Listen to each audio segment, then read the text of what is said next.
It's my great pleasure to introduce Shawn Boye, a scientist who made the transition from physics to data science.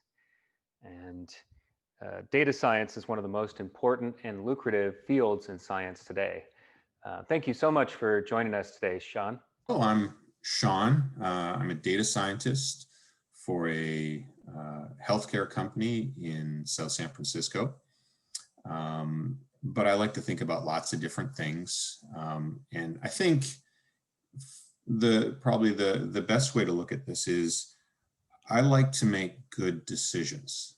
And I think that background comes from having spent a lot of time outside when I was a youth, because when you're outside, you start to understand the powers of nature and the relative importance of your decisions. If there's a squall coming in or a snowstorm and you decide to ignore that, you suffer the consequences and you learn pretty quickly, which is much different than being stuck in front of a TV and choosing the wrong channel. So the accountability of being outside, I think, creates a necessity for good decision making.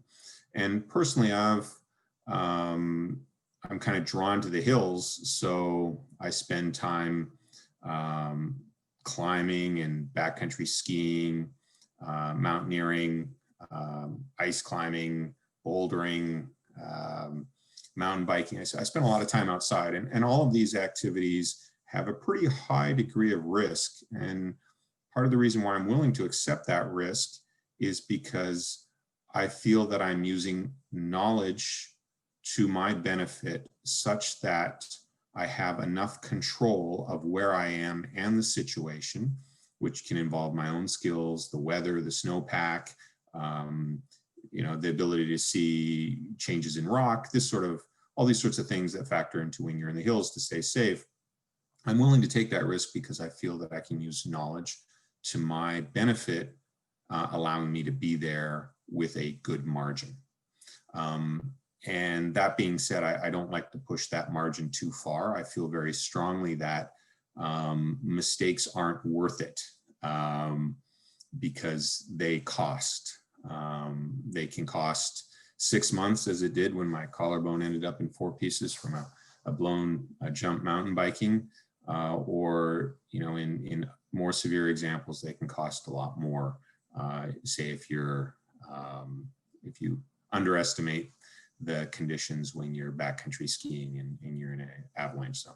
So I like to look at data as a means of making better decisions, and I take that very personally because it impacts the things I like to do. And I feel if I do that well, I can go out and I can enjoy backcountry skiing and mountaineering and rock climbing in various forms. So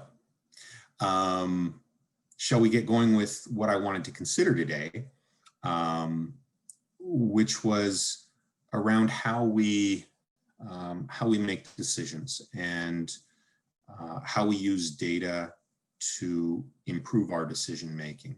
And one of the things I think is important to start with there is that facts matter. They really do matter. And statements, especially statements that impact people beyond yourself, really should be tested to some degree.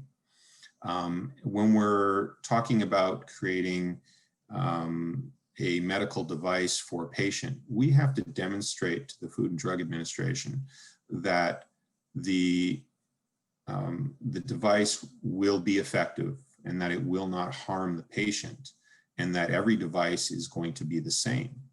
And so to do something like that, we have to have an understanding of what could potentially impact the performance of that device through the production process or the use of that product. And so we go through and we collect a bunch of data to understand how that product is produced and how it will work, such that we have a degree of certainty that every patient will be positively impacted by the use of it. Otherwise, we're going to be liable for a variety of things. So in that sense, it's pretty easy to understand.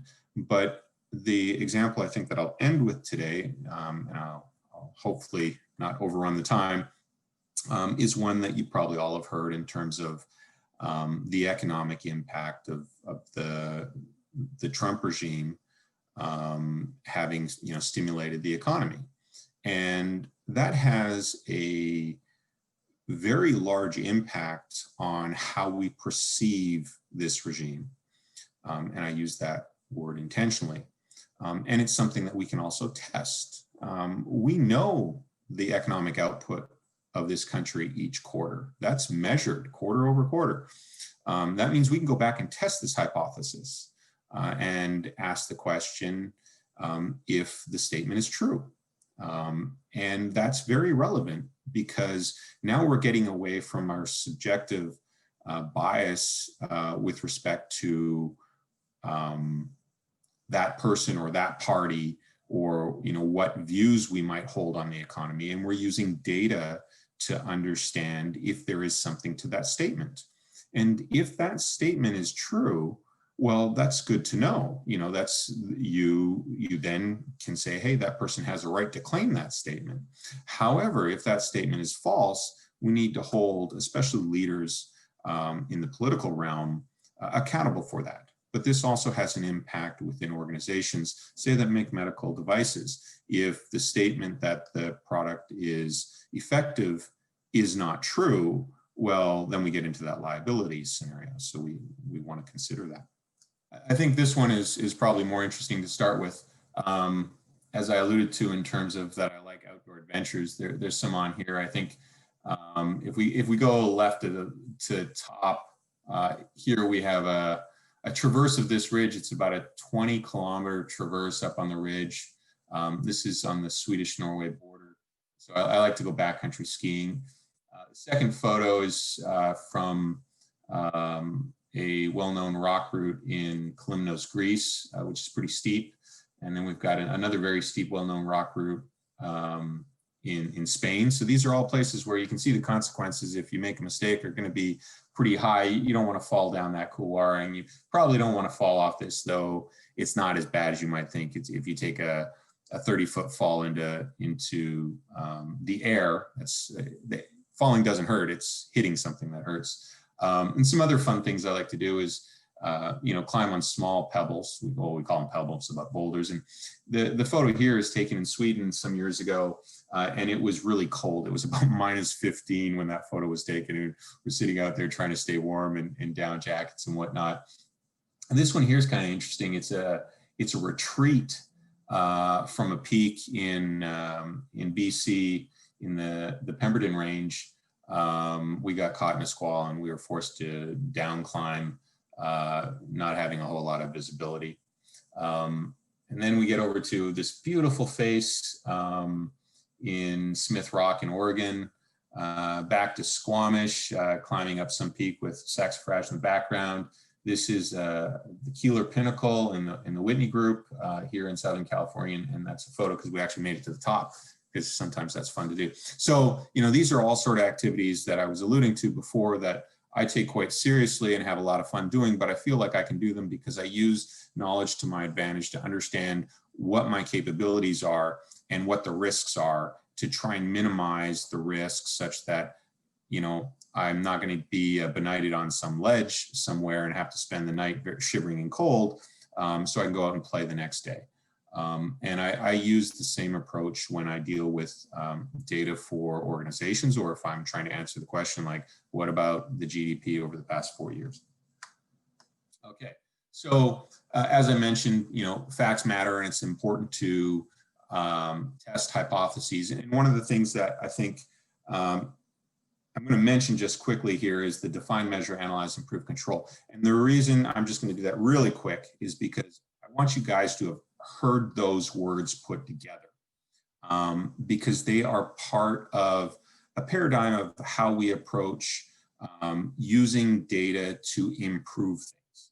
And we often talk about processes because maybe we're talking about a medical device, but a process can be anything. It could be the way we conduct political discourse. which would be highly appropriate these days for somebody to actually use that methodology in terms of having a discussion with somebody who doesn't share their same views. And that said, I'm going to highly recommend that you all go out and speak with people who do not share your views and discuss with them and try and learn from them, but try and work within a framework of asking a question, not discussing your subjective perceptions, but ask a question. And then once you have that question posed, try and see what data there might be around that question such that you could answer it.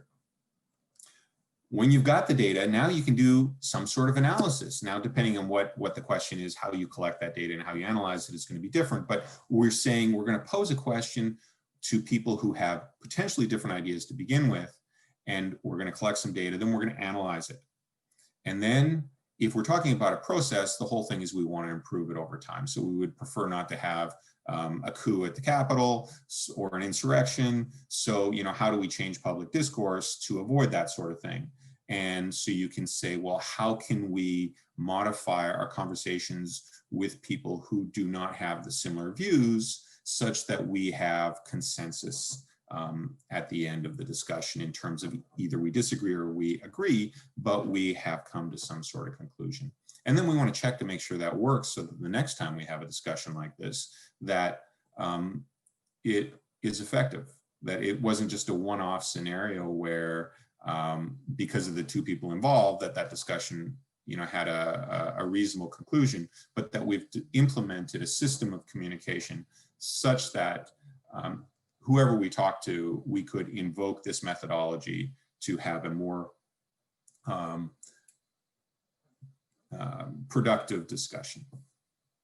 Okay, so based on that idea of starting with a question and then collecting data and using that data to test the question and then trying to act upon the results of that analysis and then determining if that improvement or that change is measurable in terms of that it's sustainable over time, we're going to move into one of the methodologies around this. And that's time series. And it's a really simple tool. It's been around for more than 100 years. It was developed here in the States, but it was never really caught on. And it's funny because it's a tool that you can even use if you don't have, you can calculate these things by hand if you have a little bit of time. And so you don't need a lot of computing power to do it. But the best example is that it was adopted by the Japanese automakers in the 60s.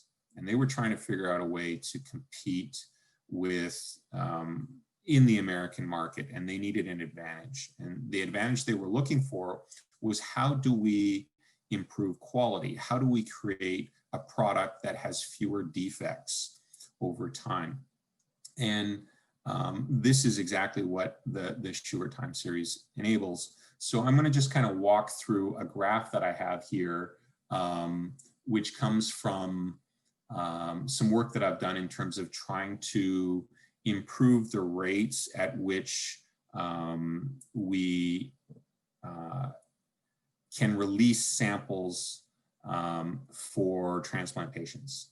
And so it's a performance metrics from 0 to 1 on the y-axis that we have over here. And I've aggregated data by week. So we can see that, there's some variation. Some of these are up, some of these are down. And we have what we call a bar chart here. And from this chart, we're trying to understand if a change has happened, if some sort of improvement has occurred in terms of how we talk to these centers who collect the blood samples for these transplant patients for this performance metric. And so another way we could do is we could just modify what we could do to begin with is we could modify the graph.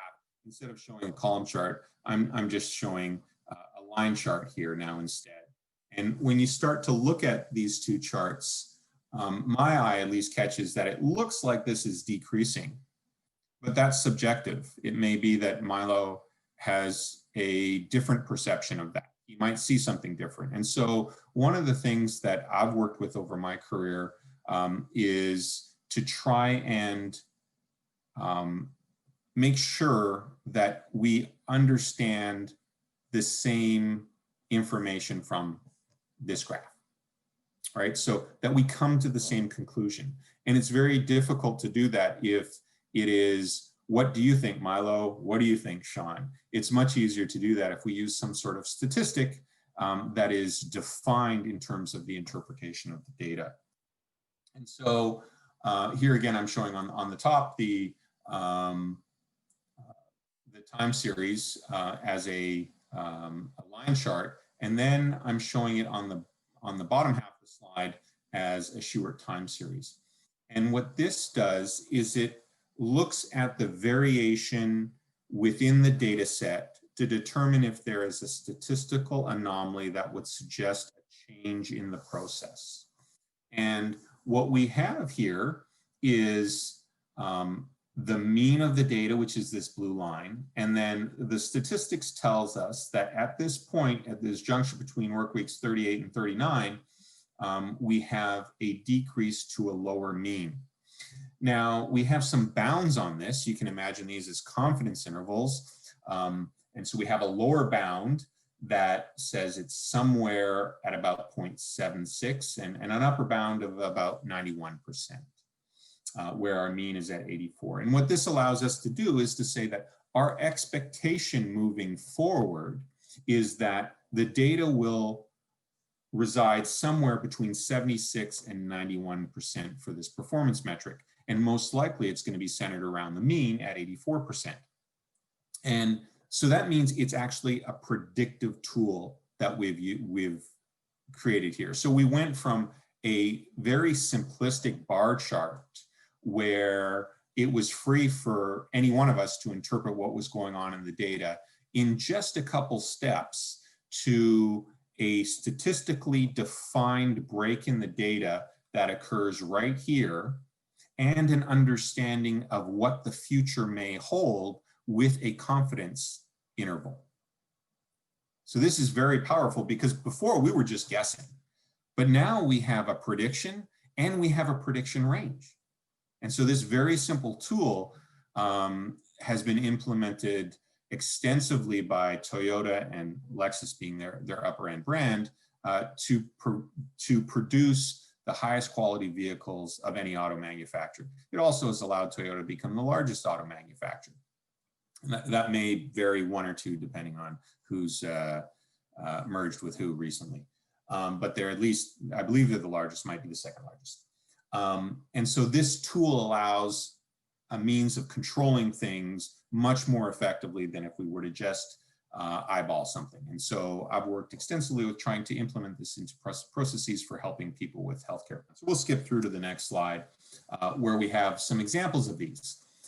And they're all the same range of data, which is basically Q3 2019, the third quarter of 2019. And you can see some different things that happened here. So if we look at this, the Dallas region, we can see that there's this statistical decrease around week 39, where two things happen. Not only does the expectation decrease, but the variation also decreases. All right, and so if you have a performance metric, you probably want the variation to be very tight. So that's a positive, but you'd also want the performance to be higher, not lower. So that's a little unfortunate here. We have an example here from the central region where there's no change over time. You know, this data, though it may look different, is not statistically different. You can imagine this as a bell curve. And so effectively, it's a bell curve that's stretched over time, and all the data falls into that bell curve as it's pulled over time. In the third example, which is a specific hospital in LA, we see that something dramatic happened around week 41, where they went from having an expectation of about 90% to being spot on. They got it right. The performance metric was 100% all the time. And this means that what we can do in this scenario is we can learn from this specific center, what changes did they make? What data did they use to improve their performance? And that learning we can then take and apply to the centers in the regions that did not show improved performance. This is another example here where we don't see an improvement, but we have a large amount of variation too. And so you might want to say, well, if you could learn from one center, you could go talk to the next center, because they're probably interested in making sure that their patients receive their results as quickly as possible. And this performance metric is inhibiting that. So that's a little bit of a background on time series. And here's an example where you can see an overall metric, the delay to patients getting their results. And what I'm doing here is I'm showing the same time period for two different regions. And you can see that there are different things that happen at different times. So this might be region or center specific, which is a clue to investigating the data. And then when you overlay all of those and you look at the entire performance, you can see that there's some really big changes that happen, right? So the shift that we see kind of here to here is extraordinary, right? It's almost your bump up has been what we would call almost 6 sigma, which is a very, very large change statistically speaking, where we define 1 sigma as standard deviation, which I'm sure you guys have all calculated. And between the blue line and the orange line, there'll be 3 of them. So you can see this blue line here rose by 6 of those standard deviations, and then it came back. And if you want to have control of your process, you need to know what caused it to go up and also what caused it to go back down. So, you know, you can look at what you can do is you can then break out different components of your data to look at how they individually contribute to the overall metric that you're looking at. Okay, so, and my point here was, as I alluded to earlier, I think in terms of siloing and the importance for people to learn to think for themselves and to think about problems rather than just to perform a task. What we want to do is we want to use that data to make better decisions, right?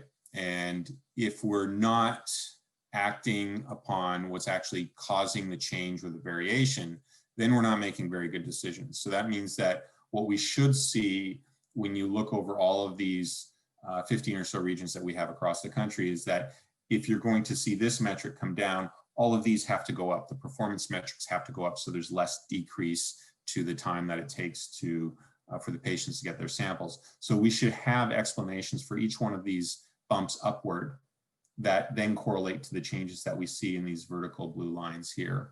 So the GDP is a measure of income in terms of how much is produced in terms of goods and services. And what I've done here is I've gone to some government site and downloaded a freely available data set that shows the GDP in billions of dollars normalized to current valuation per quarter. And it goes back to 2000, or I'm looking at data here from the beginning of 2009. And the reason that I've chosen that epoch is because this is kind of after the financial crisis. So we had a recession, and this is kind of the beginning of it. And so what I'm doing here is I'm from this juncture to, I guess, the beginning of Q1. We're a little longer. I prepared this a little while back. It could be updated. But we can see that there's clearly an upward trend. However, that was the point of that first graph that I showed you guys, just a column chart, is this doesn't tell us a whole lot. It says an upward trend. And what we were trying to test was if the Trump regime could claim responsibility for the economy. And so what I've done here is I've run a simple linear regression of that same data set. And what's interesting about this is that the fit of this, the quality of the fit of that, which is from 0 to 1 again is very high. It's something like 91%. So you can, you know, in the business world, if you get what's called a coefficient of determination, how good is your fit, that's in this range, you're really, really happy. So this means that we have reason to say that it can be considered as a regression fit. Okay, it represents the data. It's capable of explaining the variation seen in the data set. And having done that, we can now normalize that data using this slope. And that's what I've done here.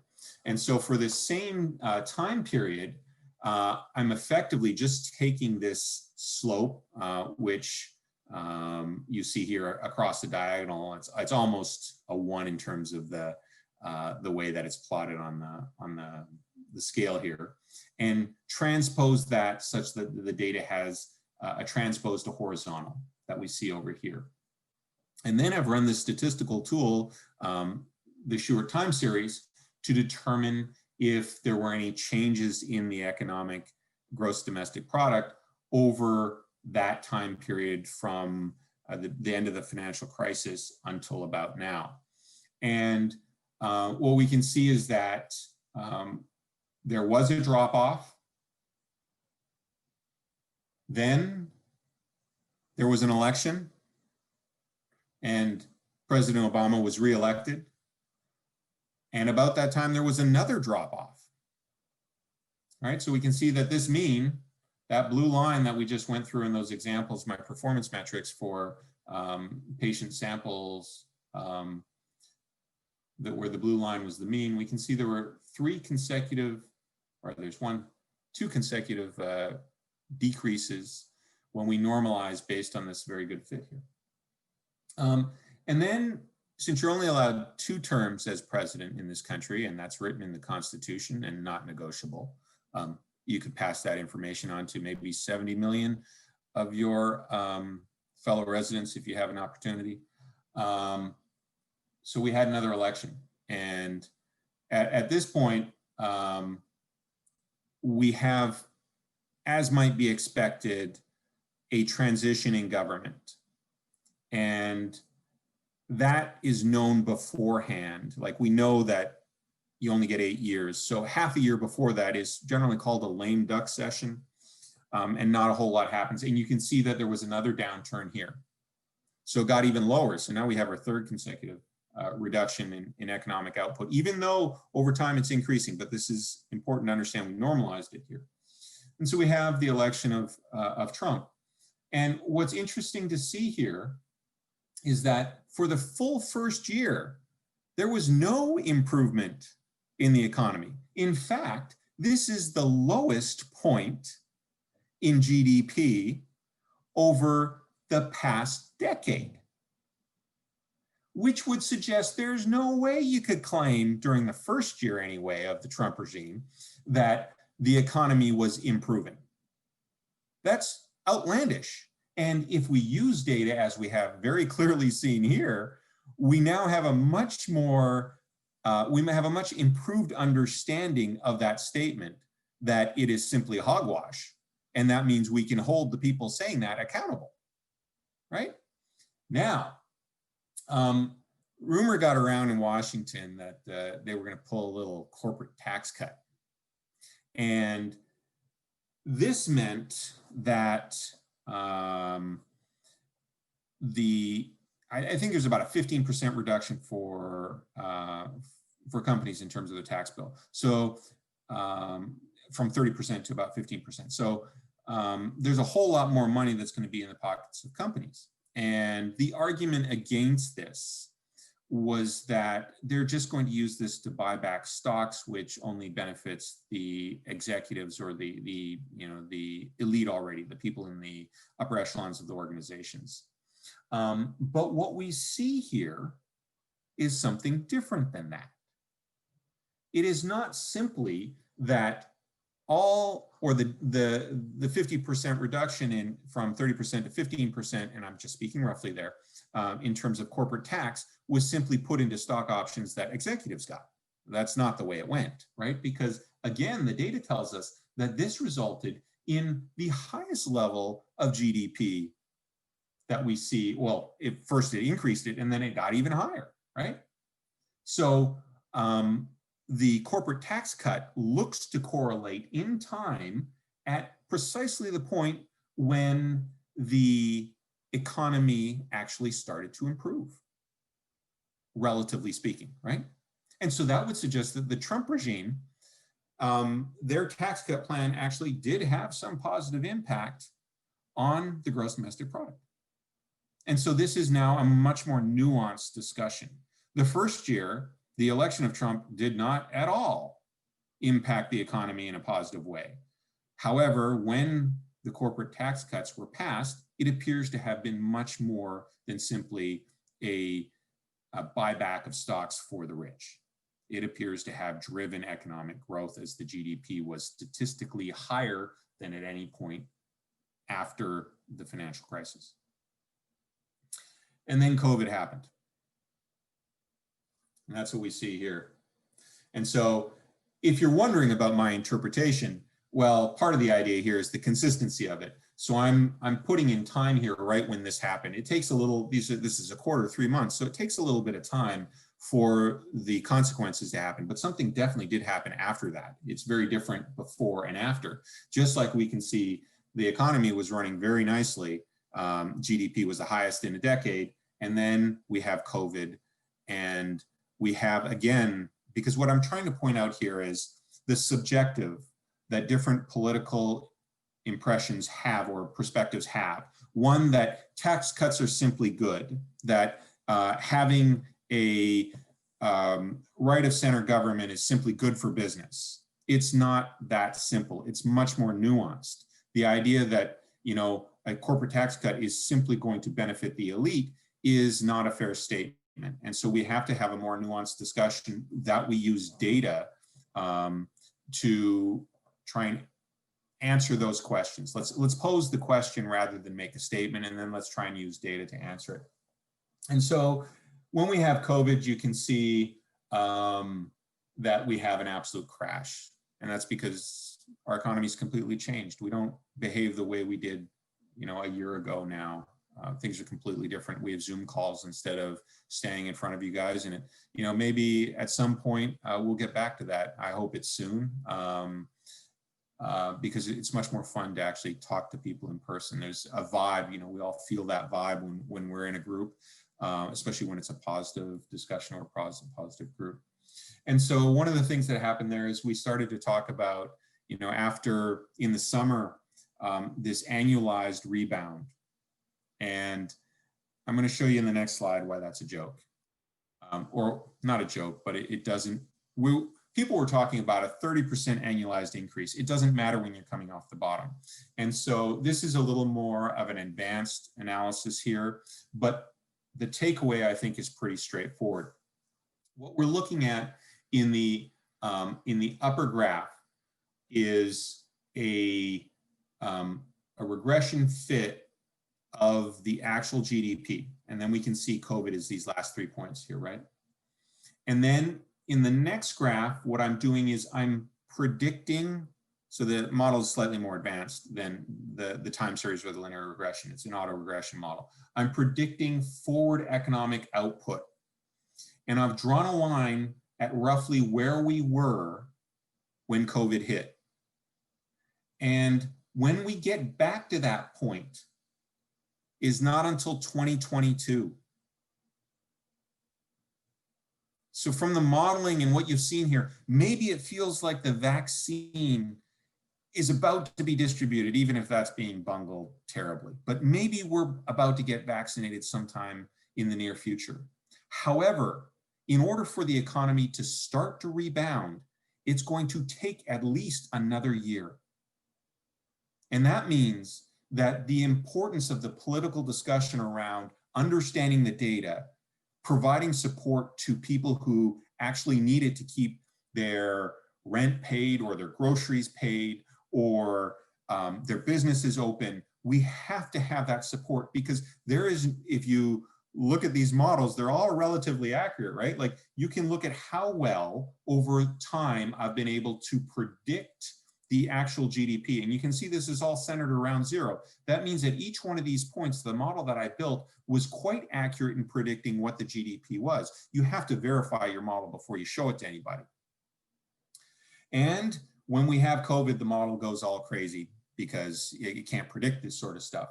But since that model generally is pretty accurate, what it's suggesting is that the rebound, if we are headed in a positive trajectory, as we all hope, is at least going to take a year. And that means we need to be aware of that. We need to use the data from models like this to drive the decisions that we make that affect society. We need to get away from, because somebody said something, that we believe it, to actually testing those hypotheses. Now I'm going to ask at the same time, because that's what I'm kind of doing here in making this prediction. I'm saying that from my predictions from 2009 Q1, and there's 4 out to 2019 Q1, so over a decade, right? So that's 40 times where my predictions were pretty good, right? Like right around 0, which means I'm fairly accurate. So when I have a 40 out of 40 record, I would ask that you give my prediction some inherent credit, but still ask me to follow up on it, right? But in that way, we are saying, I'll believe you if you can show me that there's a reason to believe you. And I think when we start to think this way in terms of using our data to make better decisions, be it at a social level in terms of how we organize our society, or in terms of how we control the production of a medical device that's going to be used to measure the pressure in somebody's heart, is essential to a functioning society that is just and equitable.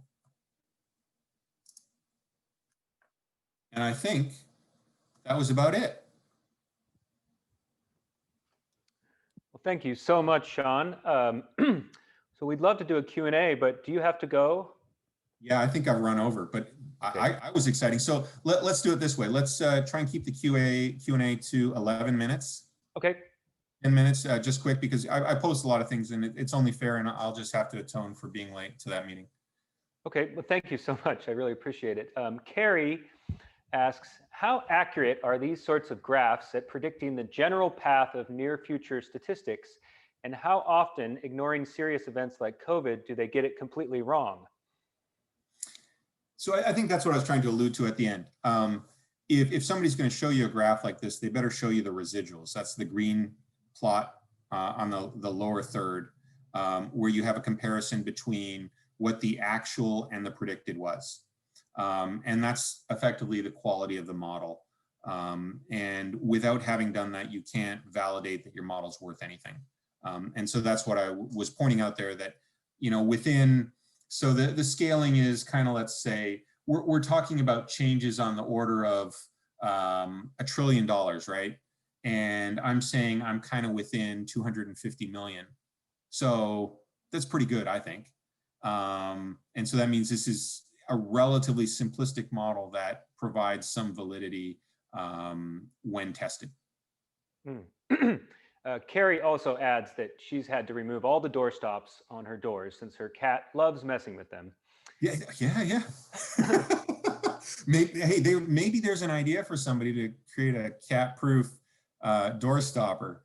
But at the same time, I kind of like it. That way I know when he wants to go out.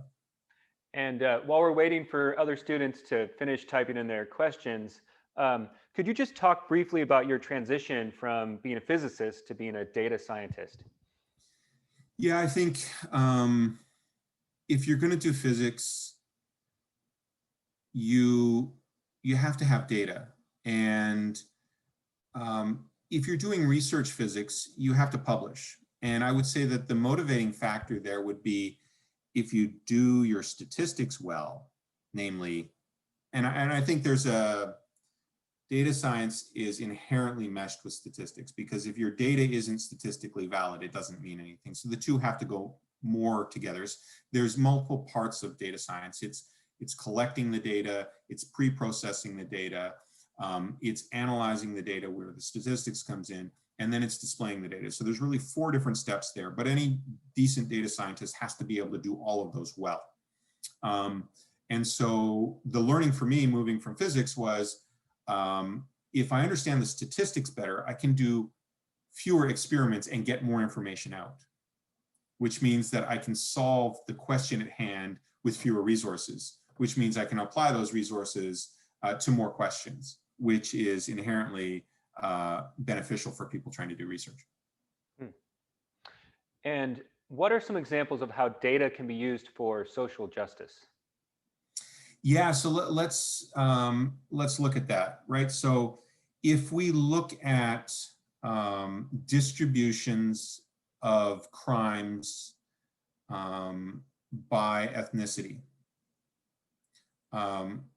we can start to see that there are different tendencies in different communities. And that means that we can try and normalize that, we can try and balance that out through programs, specifically education.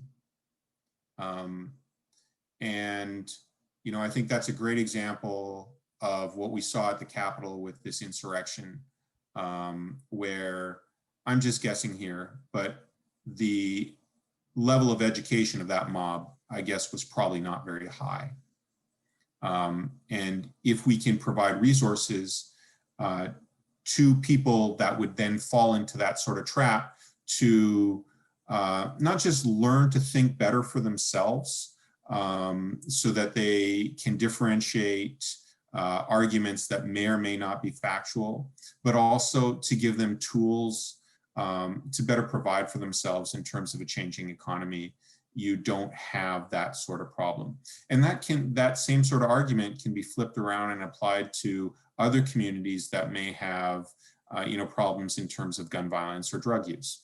Let's find out what the problems are, and to do that we need to collect data. And when we know what the problems are, let's create a discussion within that community of how they can be improved. And I think it's very important that we have that data that includes people and their perceptions of what can be done. And then let's implement structure to improve and make sure that we see a difference, right? Getting back to this DMAIC approach that I mentioned at the start. Yeah. Well, I just have to say you're a really important role model for me, and I want to thank you for sharing your story and these powerful tools and how they can benefit society. So you bet, my pleasure, Milo. Let's get out and go for a ski sometime soon. Sounds great. Right. You guys have a good afternoon.